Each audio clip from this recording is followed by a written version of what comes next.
Bonjour, je m'appelle Xavier et je suis en première SSI au lycée Vauvenargues et avec mes collègues Antoine, Ryan, Tientan, nous allons vous présenter notre TPE que nous avons réalisé cette année. Donc, notre TPE, on a choisi de le faire sur le thème d'un volet automatisé. Notre problématique pour ce sujet, ça va être comment automatiser des volets battants. Donc pourquoi est-ce qu'on a fait ça? Tout simplement parce que cette tâche peut paraître fastidieuse pour certaines personnes, voire même difficile ou impossible dans certains types de handicap. Donc pour la conception de ce produit, nous aurons certains objectifs, comme concevoir un automatisme. Le mécanisme doit être à l'intérieur du monde. D'autre part, ce mécanisme devra être invisible et enfin, ce dernier devra s'intégrer à tous les types de construction. Donc pour la conception de ce projet, nous nous appuierons sur le plan suivant. Donc premièrement, nous ferons l'étude fonctionnelle. Secondement, nous évoquerons les solutions techniques ainsi que les divers calculs. Troisièmement, nous montrerons la réalisation de la partie mécanique. Quatrièmement, nous montrerons la réalisation de la partie électronique. Et enfin, nous conclurons. Lors de l'étude fonctionnelle, nous allons voir à quels besoins répond-il. Ensuite, l'étude de faisabilité et enfin l'étude des solutions. Alors, pour étudier le besoin, nous allons répondre aux trois questions essentielles à l'aide du diagramme Betacorn. À qui sert le produit? Évidemment à l'utilisateur. Il va agir sur le volet dans l'objectif de ouvrir et fermer ce dernier, selon les besoins de l'utilisateur. Alors maintenant, on peut établir les différentes fonctions de service à l'aide du diagramme pieuvre. On a la fonction de service numéro 1 principale qui consiste à ouvrir et fermer le volet automatiquement. La fonction de service numéro 2 qui consiste à supporter et guider le volet. La fonction de service numéro 3 consiste à résister aux intempéries. Et la quatrième, à s'adapter à tout type de fenêtre. La fonction de service numéro 5 étant de protéger l'utilisateur de tout type de danger comme les risques de pincement. Et ensuite, elle devra s'adapter à la source d'énergie. En fonction de service numéro 7, il faudra limiter la course du volet. Et enfin, en fonction de service numéro 8, il faudra s'adapter aux normes architecturales. Alors maintenant qu'on a toutes les fonctions de service, on va pouvoir établir le cahier des charges. On a nos fonctions, on mettra un critère d'appréciation, un niveau et une flexibilité. Par exemple, ce qui nous intéressera surtout, ce sera le temps d'ouverture et de fermeture qui sera inférieur à 18 secondes. Par ailleurs, le diamètre du trou devra être inférieur à 120 mm et voilà. Alors, on a beaucoup de fonctions de service, mais maintenant l'objectif devrait être de les hiérarchiser entre elles. On a nos fonctions de service qu'on a classées, qu'on a mis dans un tableur et on les a comparées entre elles pour voir lesquelles sont les plus importantes. Et cela donne cet histogramme. Donc avec cet histogramme, on peut voir que on s'intéresse principalement à la fonction de service 1 et 2. On a un peu plus négligé les 3, 4 et 6. Seulement les fonctions de service numéro 5, 7 et 8, on les a négligées. Donc avec le FAST, on va pouvoir étudier les fonctions de service. Celles-ci vont donner des fonctions techniques et des solutions techniques. Donc la première, ouvrir et fermer le volet. Elle se subdivise en trois parties. Donc déplacer le volet. Elle-même se subdivise en quatre parties, pardon. Donc la première, traiter les informations à l'aide d'un microprocesseur. La deuxième, acquérir les informations à l'aide de capteurs et de boutons poussoirs.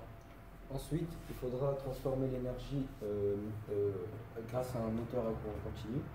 Et enfin, il faudra adapter cette énergie grâce à un réducteur de vitesse. En fonction technique numéro 2, c'est de pouvoir supporter le poids du volet, ici à l'aide des gonds et de pentures. Ensuite, limiter le mouvement de celui-ci grâce aux butées mécaniques. Donc on peut résumer notre analyse fonctionnelle grâce à la chaîne d'énergie et d'information, où on a la partie opérative qui est reliée à la partie commande. Donc on va devoir acquérir les informations, la vitesse du vent et les consignes de l'utilisateur, à l'aide des boutons poussoirs et de nomètres, qui seront traités par le microcontrôleur Arduino Uno, communiquer à la partie opérative à l'aide de ports input-output de l'Arduino et le moniteur série pour communiquer à l'aide d'un message texte ce qu'a traité, quelles informations ont été traitées. Seront envoyées à la chaîne d'énergie qui sera la partie opérative qui sera alimentée par la prise secteur EDF distribué à l'aide d'un relais, converti à l'aide, comme on l'a dit, d'un moteur électrique à courant continu. Et on transmettra cette énergie à l'aide d'un réducteur et d'une vis sans fin dans l'objectif d'un mouvement rotatif d'une position initiale à une position finale. Donc maintenant on passe à la partie calcul. Donc pour ça on a émis certaines hypothèses. Donc comme on l'a vu dans certaines diapos précédemment, le temps d'ouverture et de fermeture du volet devra être inférieur à 18 secondes. Donc nous on a choisi 17 secondes, soit une seconde de moins. Donc 17 secondes pour faire un demi-tour. Et ensuite donc la fréquence de rotation du moteur devra être égale à 2400 tours par minute. Donc maintenant, nous allons calculer la fréquence de rotation en radians par seconde au niveau du volet. Donc elle sera égale environ à 0,184 radians par seconde et nous l'avons converti également en tours par minute. Donc le résultat est d'environ 1,76 tours par minute. Seulement, on a un moteur qui tourne à 2400 tours minute et un volet qui doit tourner à 1,76 tours minute. Donc pour cela, qu'est-ce qu'il faut faire? Il faut simplement réduire la fréquence de rotation. Donc, ici, on a la structure du système. Pardon. Donc, on a le moteur qui va, avec un axe, venir alimenter le réducteur. Donc, le réducteur, c'est lui qui va freiner la fréquence de rotation. Et ensuite, on va pouvoir changer d'axe de horizontal à vertical grâce à un système de roues et vis sans fin. Donc ici, on va déterminer les caractéristiques de la réduction. La réduction générale qu'on a calculée avec cette formule qui est égale à 7,35 fois 10 puissance moins 4. On peut aussi la trouver avec le rapport de celui de la vis sans fin et de l'engrenage qu'on calcule avec ces formules-là. Donc là, on a toutes les formules pour déterminer les caractéristiques de notre engrenage. Donc pour les déterminer, le nombre de dents de chaque roue pour faire l'engrenage parfait, ou plus ou moins ce qu'on avait demandé, on a utilisé un modèle numérique, on a utilisé le logiciel MATLAB pour le faire, où dans chaque petite case, on met les bonnes réductions à faire et les bons calculs pour nous trouver à la fin la fréquence de rotation. Et nous, il suffira manuellement de rentrer comme on souhaite les nombres de dents pour que ça nous donne, et ça nous donnera automatiquement la fréquence de rotation finale, ce qui est très pratique. C'était un peu flou cette image, donc maintenant on peut résumer les résultats de notre calcul sur cette diapo, où on va en profiter pour schématiser le tout. Donc on a la première roue qui a 12 dents menantes et la roue menée qui a 64 dents. On l'a schématisé ici. Bon, allez, on peut continuer avec la deuxième roue menante de 12 dents et de 60 dents, ce qui réduit fortement la fréquence de rotation, de 1400 tours minute en 76, comme on l'avait dit. La troisième roue menant 13 dents qui mène la 59 dents ensuite, c'est ce qu'on a trouvé. Et ça fait une importante réduction. Et par ailleurs, la vis sans fin qui crée elle aussi une réduction, qui a la vis sans fin classique à un filet, sur lequel on installera la roue adjacente à celle-ci, qui a 11 dents. À noter que les rendements, on peut calculer le rendement général, qui sera d'environ 43,7%, c'est-à-dire que la puissance du moteur envoyée au départ, enfin on aura 43,7% de la puissance du moteur envoyée au départ. Ici on a vu de côté, donc on voit, on a fait un dessin sur SolidWorks pour calculer l'encombrement total, c'est-à-dire le diamètre du grand roue et les entraxes entre chaque roue. Donc pour calculer le diamètre des roues, déjà il faut multiplier le module par le nombre de dents. Donc nous on a un module de 1, donc le diamètre est égal au nombre de dents. Donc on a les diamètres ici et le plus important ce sont les entraxes, donc 38 mm, 36 mm et 36 mm avec un encombrement total de 98 mm. Donc on reste dans notre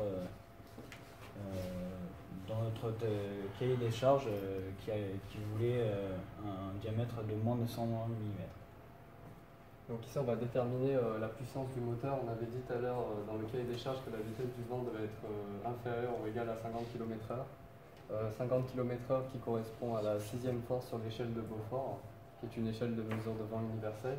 Ensuite, ici, nous avons le couple de frottement nécessaire à l'entraînement du volet pour vaincre les frottements entre le gond et le volet, qui est estimé à environ 25 mN dans les cas le plus défavorables.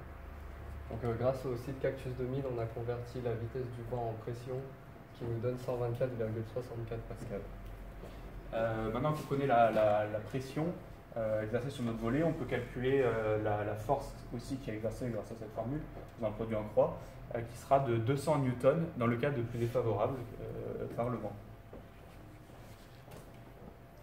Ici, avec la vue de dessus, donc avec le gond et le volet, on va chercher à calculer le couple vent. Le couple vent, c'est égal à la force fois la distance. Donc la distance, c'est la moitié du gond et la moitié du volet. Donc cette force, elle est égale à 86 mètres newton. Et avec ça, on va pouvoir, en additionnant le couple vent et le couple de frottement, calculer le couple total qui s'élève à environ 110 mètres newton.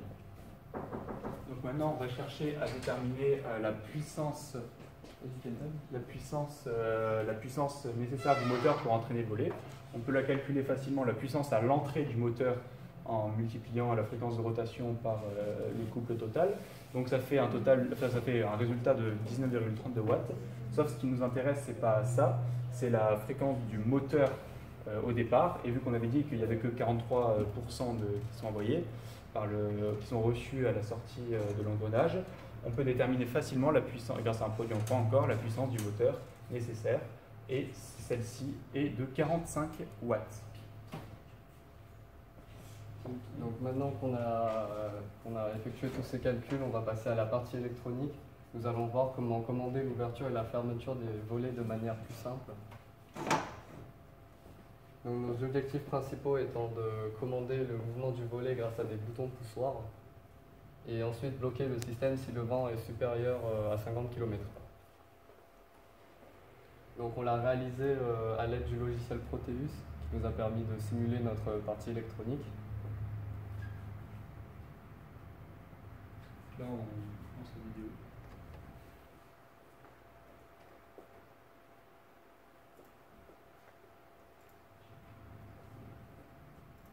Donc comme on l'a vu dans la chaîne d'énergie et d'information, ici nous avons la fonction traitée qui correspond à la carte Arduino, ensuite l'anémomètre qui nous permet de simuler la vitesse du vent, et les boutons capteurs qui correspondent à la fonction acquérir.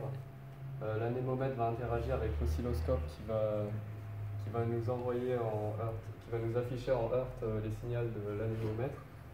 Le virtual terminal agit avec la carte Arduino. Et enfin, ici, nous avons la chaîne d'énergie qui est un pont en H pour permettre au moteur de tourner dans les deux sens.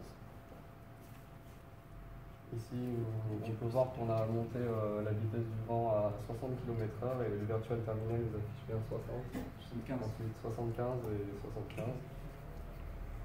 Donc, comme on l'avait dit, si la vitesse du vent était supérieure à 50 km/h lorsqu'on appuie sur le bouton d'ouverture, on peut voir que le moteur ne fonctionne pas. On peut voir qu'il nous affiche d'ailleurs que la tâche est impossible. Pareil pour le bouton de fermeture. Et là, on l'a baissé à 40 km/h. Le virtual terminal nous affiche toujours la bonne valeur. Et lorsqu'on appuie sur le bouton d'ouverture, on peut voir que le moteur se met à tourner. Et lorsqu'on appuie sur le capteur fin de course, le moteur s'arrête. Pareil pour les boutons de fermeture, sauf que le moteur tourne dans l'autre sens.